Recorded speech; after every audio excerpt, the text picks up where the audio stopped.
welcome everybody for attending today's webinar. The topic is Internal Threat Security, the New Frontier of Cybersecurity. My name is Kristen Hayback. I'm the VP of Business Development here at Awareness Technologies, and I'm going to be walking you through the presentation today. We're going to talk a little bit about some of the key cybersecurity requirements. So you guys have probably seen there's been a lot of chatter about the new examination standards that they're going to be coming after cybersecurity readiness. So we're going to talk a little bit about what's been talked about in that, what's been outlined for you. We're going to review what we see as some of the hot spots for cybersecurity weakness, what some of those reports and those white papers from other technology companies are also citing as some of the hot spots. And then we're going to take a second and give you some recommendations for improving your internal and your external security, obviously taking a look at both spots. I know we talked about that we're going to focus on internal, but we'll give you some points for both. So really briefly, I won't spend too much time on this, but I just want to let you know who we are so you understand why we should even be talking about this with you. So Awareness Technologies, we have about 10,000 customers across multiple verticals, and we add about 150 new customers every month, and they're really primarily coming in to look at us for internal security. So we have a lot of information across multiple verticals, across multiple agencies. We work with really large organizations like the U.S. government, different branches of it. We work with small SMBs, we work with finance, we work with healthcare. That really allows us to kind of keep our fingers on the pulse of what our customers are hearing from internal, at least, security requirements as well as external, as well as just to get a sense of the different requirements as they're crossing different industries. Obviously, a lot of what happens in financial, the biggest guys will see it first, but it ends up coming down to the smaller banks, smaller credit unions. So having a mix of customers in all those different industries gives us a sense of what's happening as they get those requests from their auditors or from different exams that they're having. So that's a little bit about who we are and and why we're talking to you about this and why you should care what we have to say. So what's happening right now? So there's been a lot of information going out. I've seen a lot of, I know CUNA's done a really good job with some newsletters and some emails that have been going out. There's been a lot of chatter across industry in general about the release, the email that came out talking about the NCUA field staff evaluating credit unions' ability to assess and mitigate cybersecurity risk and to respond to cyber attacks. From pretty much everything I've seen and from everyone that I've talked to across the industry, whether they be security providers or folks that are not doing managed services, that they're coming in and doing more professional services. Generally, everyone kind of says what I'm sure you guys have heard too, which is that the requirements are vague. There's not a lot of information out there about what they're going to be looking for. A lot of it probably is stuff that they've been looking for the past couple of years or so, but really the big change is that it's going to be pushed down across all sizes of credit union. No one's really going to be immune to the requests that they're making.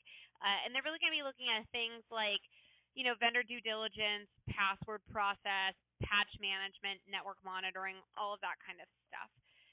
So because there's not a really clear-cut requirement that's out there from the NCUA, at least yet, that we've seen, one of the things that we're looking at is some earlier guidelines that have been passed down by the FCC in response to the NIST Cybersecurity Framework and Executive Order 13636. And that's a lot, those two things right there are a lot of what's driving the change in cybersecurity auditing.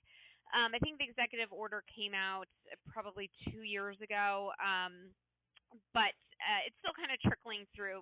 We work with a lot of other government organizations as well, and there's a ton of executive orders and when it comes to cybersecurity, and one of the things is it just kind of takes a while to get through to everybody. But at this point, it seems like most organizations that are audited, they're starting to get cracked down on the framework.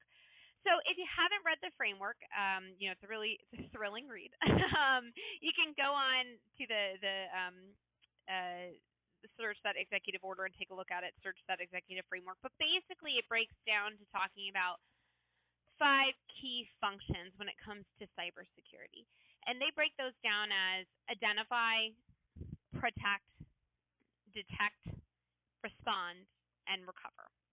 So let's just drill down before we start talking about what the guidelines are. Let's just talk about what the framework is first, and then we'll jump into the guidelines, hopefully, so it all kind of makes sense, because ultimately in the end, there's all these different resources that are being pulled together to kind of tell you what you need to do, and it's hard to find one place that talks about it. So the first part is identify, and this is really kind of to the most part the easiest level, which is you need to understand across your organization where you're probably going to have cybersecurity risk at, where the assets sit. These are things that can be done with vulnerability scans, with some professional services where folks come in and talk to you about, are you hosting that kind of data? Is somebody else hosting that kind of data?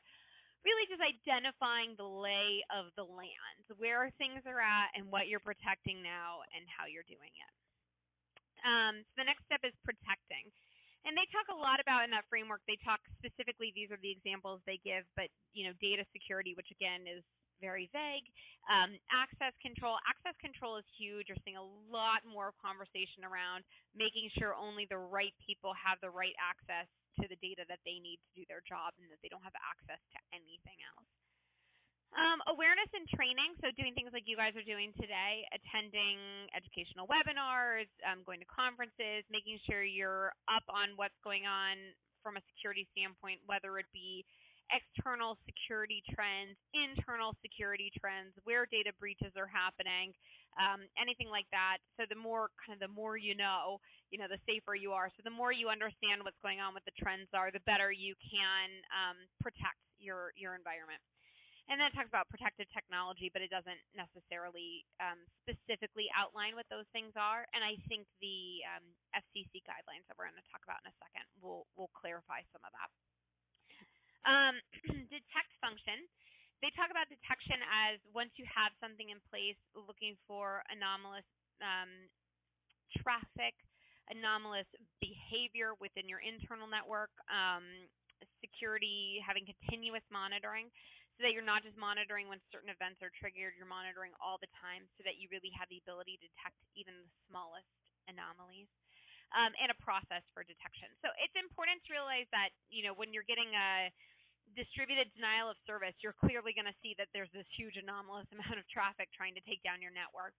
When there's smaller, butterfly flaps within your network of weird behavior, it's harder. So that's why it's important to have continuous monitoring, even if you're not looking at it all the time, but having it set up so that you're recording everything all the time and you're being proactively notified when something looks different. You can't detect if you're not monitoring it. So all pretty straightforward concepts.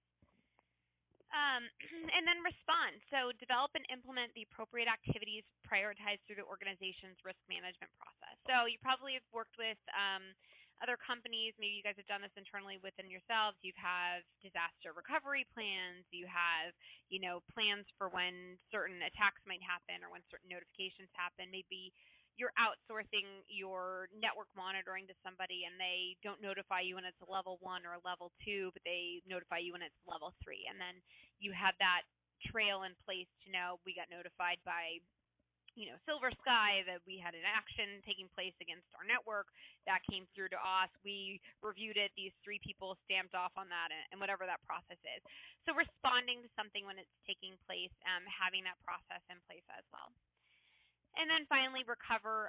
This really addresses if something happens where it brings down your network, or there's something happens where you do have a data breach and you have to, talk about, you publicly have to release and send out emails to all the folks that maybe were affected. You have to bring back up your server that went down, whatever it is to recover from it. So how do you address those requirements? So this is those 10 guidelines that the FCC was talking about. The number one thing that they mentioned in their list is to train employees in security principles. So, it's important that even though you have devices doing a lot of the work out there, it's important your folks, your employees, the people who are interacting with your customers and your data on a regular basis understand the security principles that you've put in place. So you need to establish basic practices. They need to understand what kind of information they can and can't communicate. You need to be regularly updating them on these things. Having just an acceptable use policy that someone signs the day they start their job and you never look at again, it's not sufficient. And then you really need to have something that clearly states what the penalties are for violating the business policy. So what's interesting here, obviously, is that they're talking about, make sure you have penalties for when that gets violated. I think you probably need to be monitoring them to see what happens so that you have the ability to actually penalize them. They need to know that they're being looked at, that the policies you put in place are expected to be implemented, and that you'll be monitoring to make sure that happens. So these can be things like, don't open up an email that has an EXE from somebody you're not familiar with. Don't help out somebody who calls you up on the phone and is asking for account information. It's all fairly basic, but it's important that your employees are regularly notified of this. I sat on a webinar yesterday. It was really interesting with Silver Sky, and they were talking about the number one, attacks right now against networks that they were seeing from the outside, at least, were ransomware. So they were seeing CryptoLocker and things like that. And what happens is basically an employee opens up something and it installs that malware on their software, so on their computer. And it's really somebody, usually they kind of mask it where it looks like somebody's in trouble or they need help or it's from somebody they know. And so they open up those emails even though, they're not expecting an EXE from somebody or the email seems strange. So it's just communicating and helping people understand what they can and can't do. You can't just rely on technology to do that for you. Protect information, computers, and networks from virus, spyware, and malware. This goes right into what I was just talking about. You need to install, use, and regularly update antivirus and anti-spyware. I'm sure all of you have AV. I don't think this is anything new. I don't think anti-malware is anything new. I think this was all implemented years and years ago. But it's worth repeating, and certainly it'll be looked at. So again, kind of in the same category of I don't know anybody not doing this, but they talk about providing firewall security for your internet connection. So if you guys are running your credit union with no firewall, it's a bold choice. I doubt anyone is actually doing that, but obviously this is the outline here. Download and install software updates. So this is huge. This is every time I'm on any kind of webinar at any kind of conference where we talk about cybersecurity, patch management is just constantly brought up. And just making sure that it's not just the operating systems, it's things like your browsers, it's programs, it's Adobe, it's anything. If there's an update for them, it really needs to be set that things are automatically updating. And that you're blocking any software that they don't need for their job. So Flash is one of those ones that it's like, just block it. You're better off not opening up your company to the weakness that is. And if you are going to have it, then you better have it set up so that there's automatic updates for all those softwares and that your local user is not an admin and they can't touch the settings that you've established. So make backup copies of important business data and information. So, again, I'm sure everyone's doing some kind of data backup, whether it be remote data backup or regular data backup. The other key thing here is that you have to make sure those copies are secure, right? They're not just in a guy's trunk somewhere, or they're not just in your basement that's in the flood zone, whatever it might be. One, you don't want them just destroyed. Two, you don't want somebody just to be able to walk up and take tapes and have all of your confidential data by doing that. So you really need to look at it from two standpoints for that. So control physical access to your computers and network components. So I'm sure everybody has computers that are password protected. It's obviously important that folks are logging in to their computers, that they're not just open, sitting out there for anybody to walk up to. If you have laptops, they also talk about making sure those are stored and locked up when authorized. What's not specifically mentioned here, but I think is kind of a natural extension, I think is something that examiners are going to ask you if you do have any kind of mobile devices, which is that, what kind of mobile devices do you have? Are they phones, tablets, whatever? Can they get to any confidential data on there? Can they get their email on there? And then what happens if that device is lost, stolen, any of the above? And then also with laptops, you want to make sure that it's great to store them up and lock them when they're not being used, but do people travel with them? What happens if a car gets broken into that has that laptop, or someone forgets it at the TSA checkpoint, whatever it might be?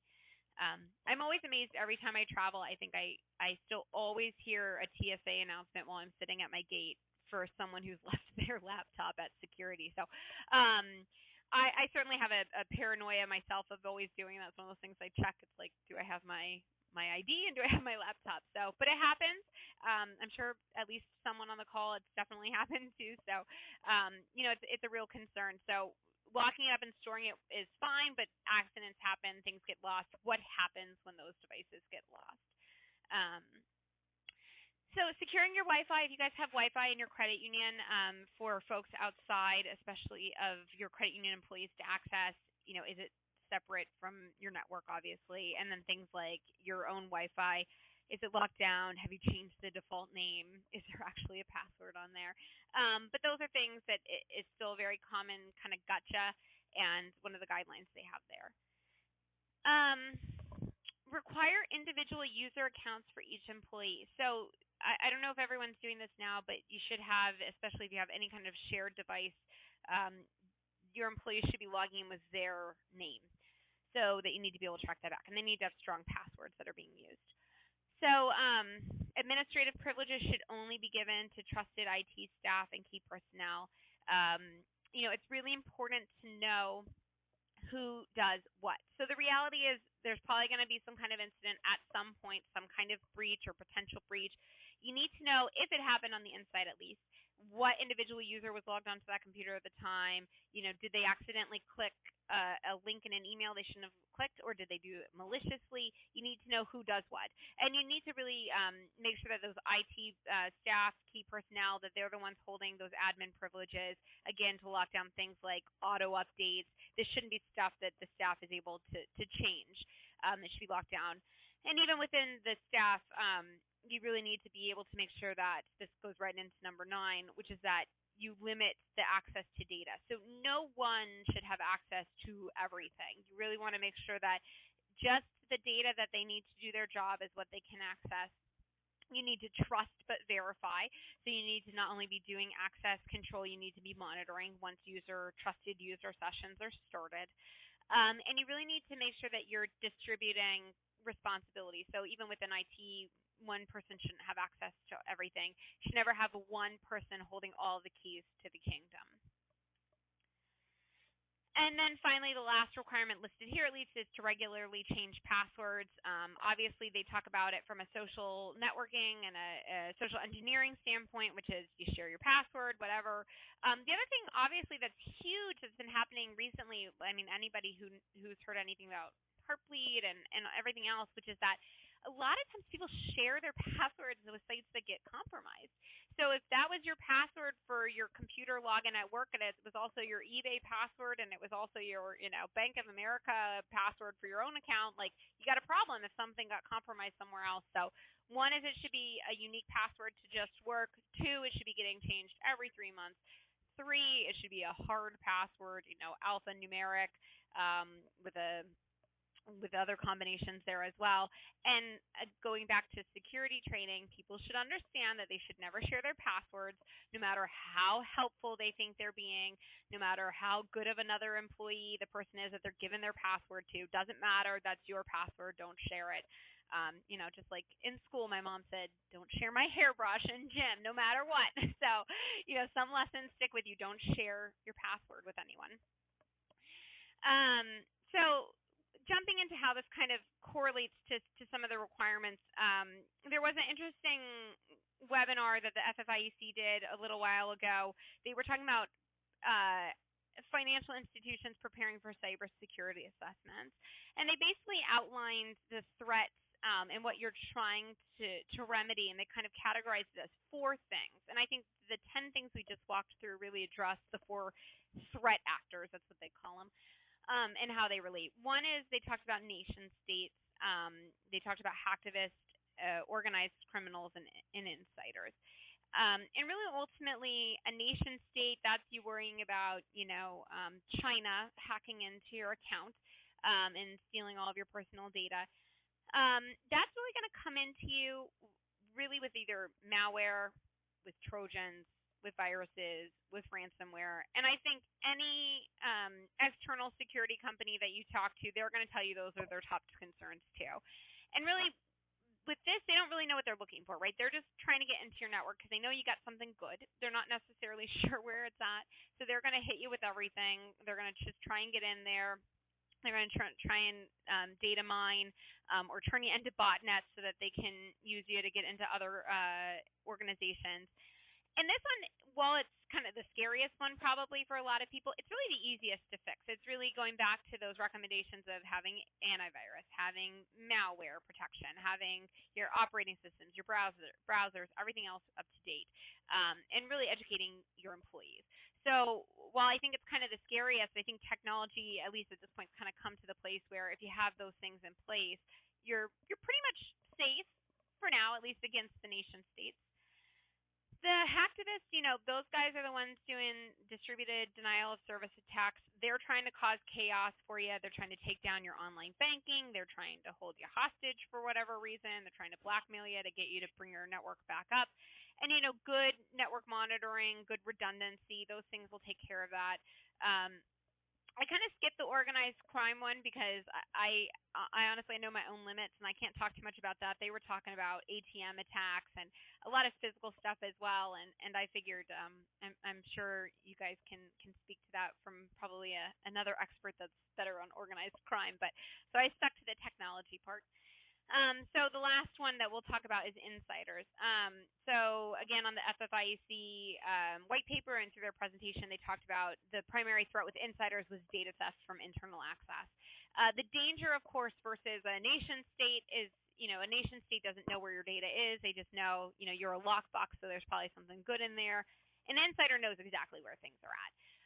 So there's really three ways that data theft happens from the inside. One is it's induced. So that's social engineering. That's an email getting sent that says, I'm in the hospital and I need to get access into my brother's account, and can't you please just let me know and confirm if this is it? Having those conversations, sending out confidential data via email, even if they think they're being helpful. So that's kind of the crux of social engineering. Two is accidental. It's just employee errors. There was recently an article about, I think it was a school that had attached the wrong file and accidentally emailed a ton of students personal financial aid information out. So some employee, probably half typed in a file name, hit attach, and blasted it out by accident. And it goes back to those last laptops at the TSA, right? Like, stuff happens. We're all human. It doesn't mean it's not a big deal once the data gets out there, but you can't stop accidents from happening. So you really have to make sure that you're looking for accidents and then you're stopping them from going out, because if you have to rely on your employee never typing the wrong word into something, that's not going to be a good answer during an exam. And then finally, malicious. I think this is really kind of the third category, not just in the list, but also, from a frequency standpoint. I think most people are good. I think most people would testify that when a data theft happens, it's usually accidental or someone's trying to do something right. But, dishonesty and fraud, while it doesn't happen as often, it's more expensive. So anytime you've read about people, money laundering or taking information or faking expense reports, whatever it might be, from a fraud standpoint, or taking data, selling it, giving it to a competitor, taking it to someone else, it's less common, but it's much more expensive, and ultimately it's even worse press for you. So if we look back to the beginning of the conversation, we go back to that NIST framework, what were their recommendations? So what they basically said is you need to prioritize those 10 things. You need to prioritize the 5 things in the framework to really determine, analyze, and prioritize your gaps. So I think there's an understanding, and I think the auditors in the FFIEC and NCUA, I think they all agree with that. It's a matter of, we know there'll be gaps. You need to prioritize the ones. So you need to say, what have we done? What aren't we doing? And what's the biggest risk that we can fix for the biggest bang? So what can we plug up and really make the biggest difference with?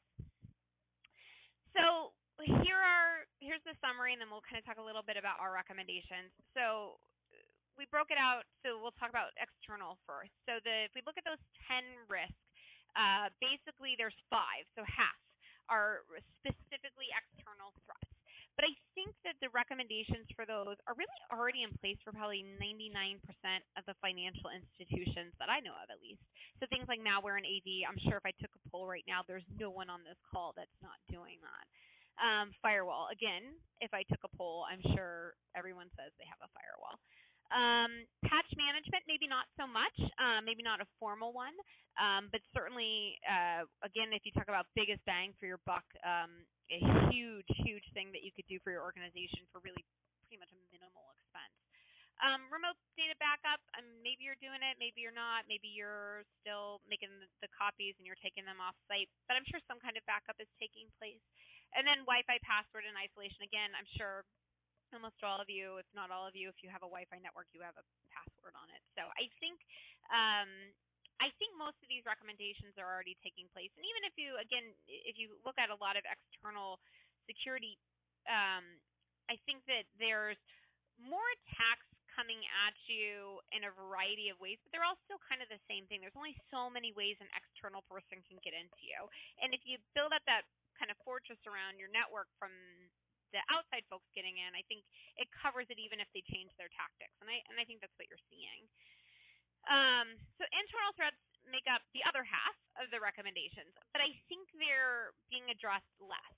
So if you're thinking about from an auditor standpoint, if you're thinking about from a governmental standpoint, listen, ultimately a lot of times their job is to catch you, right? That's what keeps them employed. That's what keeps them coming back. That's what makes lawmakers happy. They look like they're doing things. They're busting you guys for whatever it might be. So there's no auditor that's going to go out into the field right now and find somebody not doing antivirus. So I think you have to think about if there's 10 or so recommendations, what aren't you doing out of those? And that's probably going to be the only place they're going to find a gap if you go back to that framework conversation to talk to you about. So training, again, more than just having an acceptable use policy. What are you actively doing for training? How regularly are you having those conversations with your staff? Limiting physical access to those devices. And again, going back to the conversation of even if you say, well, all of our stuff is password protected, well, then do you have mobile devices?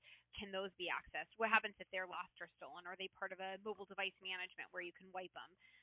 What if it's not stolen, but what if you got an employee who goes AWOL? So, they already know how to log into their laptop. Encryption's not going to help you in that case. If they want to take something off, they're going to take it off. Do you have a way to remotely kill that computer? Individual accounts. I think individual accounts is really tracking back to who did what. So I think the next natural extension is, are you monitoring those accounts by individual user? Limiting access.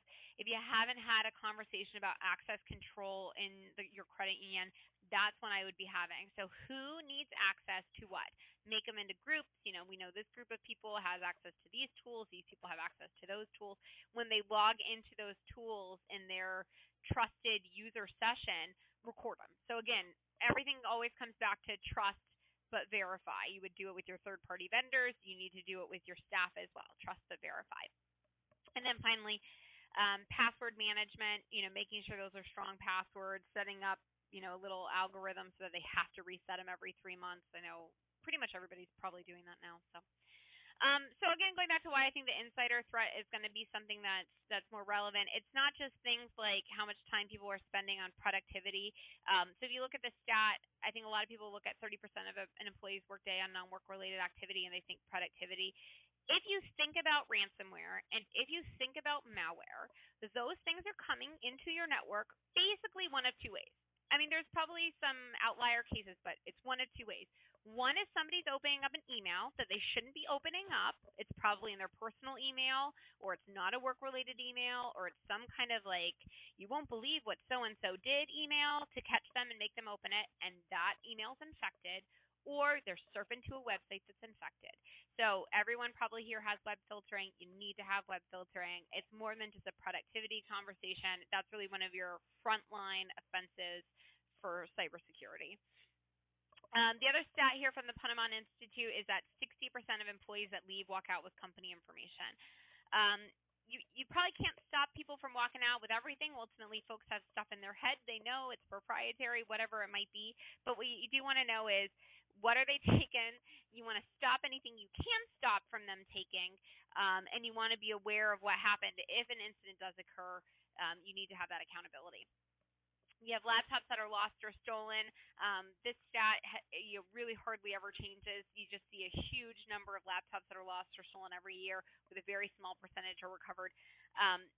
This has grown to incorporate mobile devices as well, tablets as well. You can't stop folks from using their phones for things, but you need to know that if credit union business is going to take place on those, you have a way to wipe them, recover them, lock them down, because that's going to be part of your conversation for now on.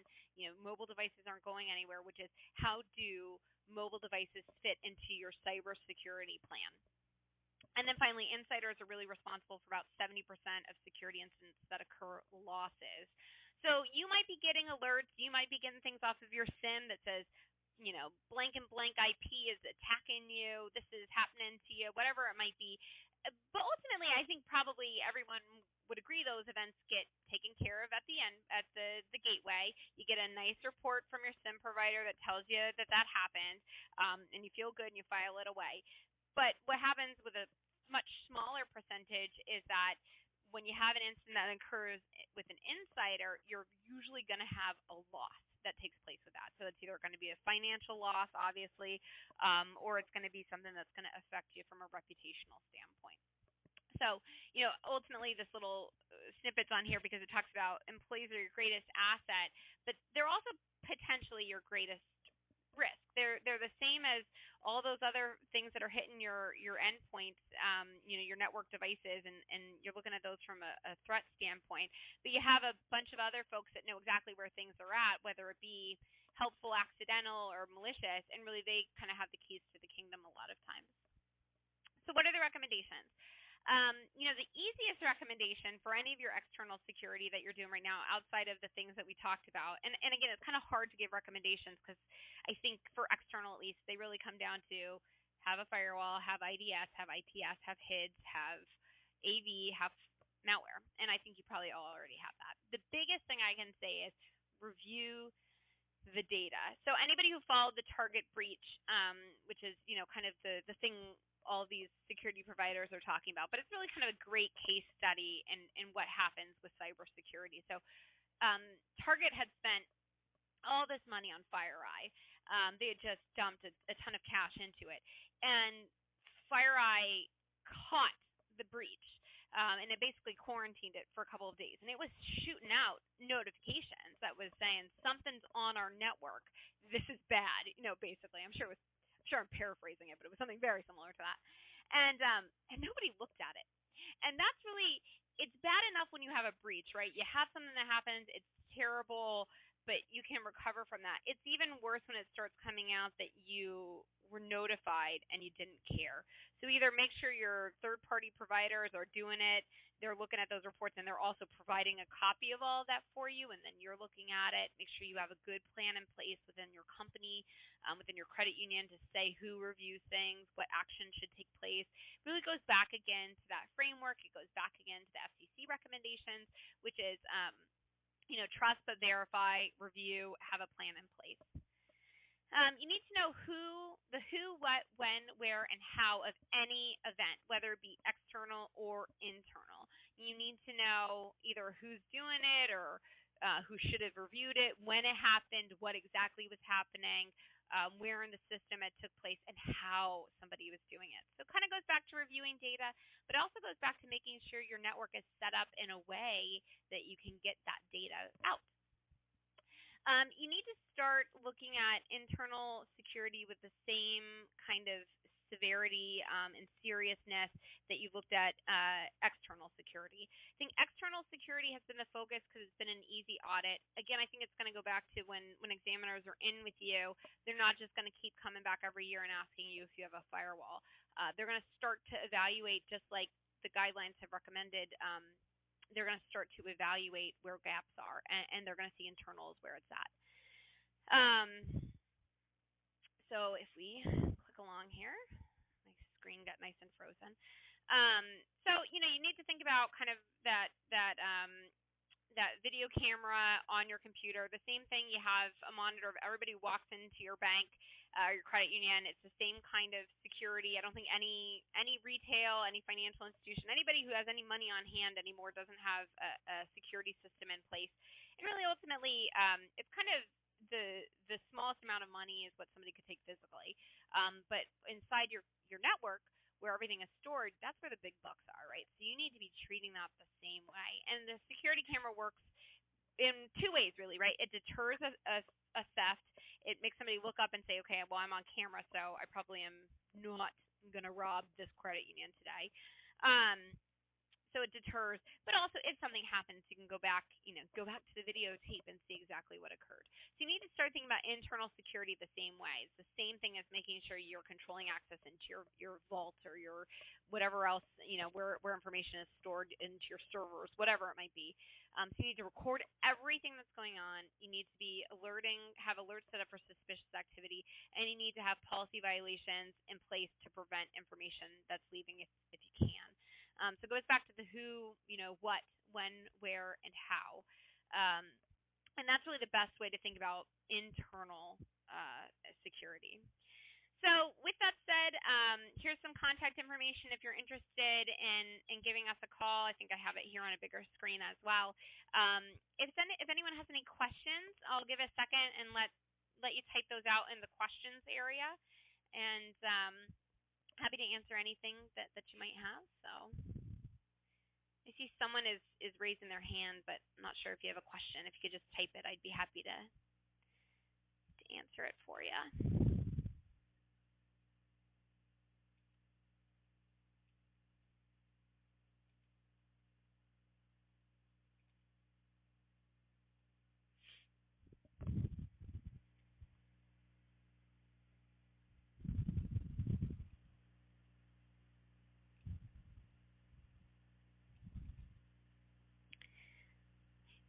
I keep getting that hand raised. I can't see what that does. I can't see anything other than the hand raised. So if you have a question, just pop it in there for me, and I'll answer that for you.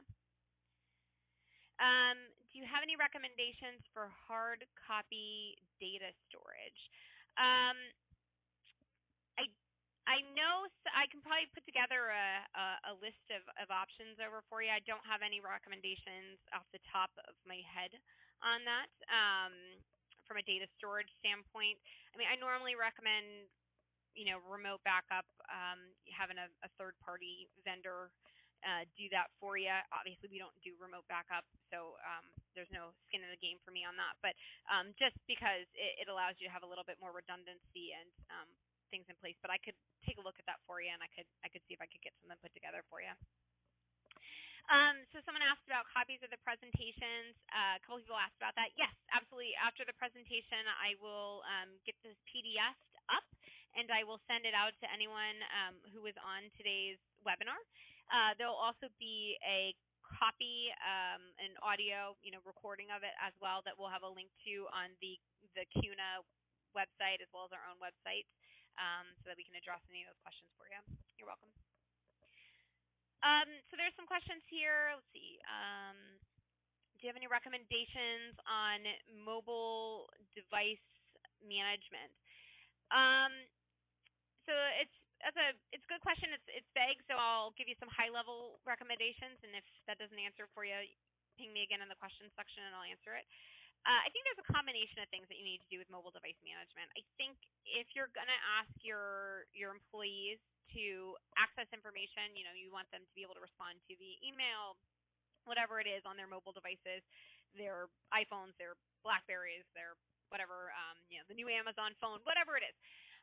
It needs to be able to be under the control of the credit union ultimately, which means that you don't need to be monitoring everything that goes on that phone necessarily, but you do need to be able to have the ability to remotely wipe it, or at least to remotely lock it up. Some people aren't comfortable with that. They'll say, well, my kids' pictures are on the phone and whatever it might be. And I get that, and I've talked to tons of organizations that talk to me about that as well. And the answer, which not everyone's always thrilled with, is that either you need to get two phones, and you need to have one that's your personal phone and that has all the pictures of your kids and your dog or whatever on it that you don't want to lose, and then you have a phone for work, and I expect that you always have that on you as well. Or you need to get an iPhone and have iCloud backup of all of your pictures, and then you need to let me be able to wipe it if something happens. And really, without one of those two things happening, you really can't give them access to any information on their mobile devices. And that goes the same with tablets. If you're providing tablets, don't provide any tablets to employees unless they've enrolled in some kind of MDM and you have some kind of written procedure on how people are supposed to interact with that. So. Okay. Well, you have my contact information here. If any other questions do come up, I want to thank you all for attending today. Enjoy the rest of your afternoon, and I will be reaching out with an email with follow-up of the slides and the link to the audio recording. So thank you all. Have a great day.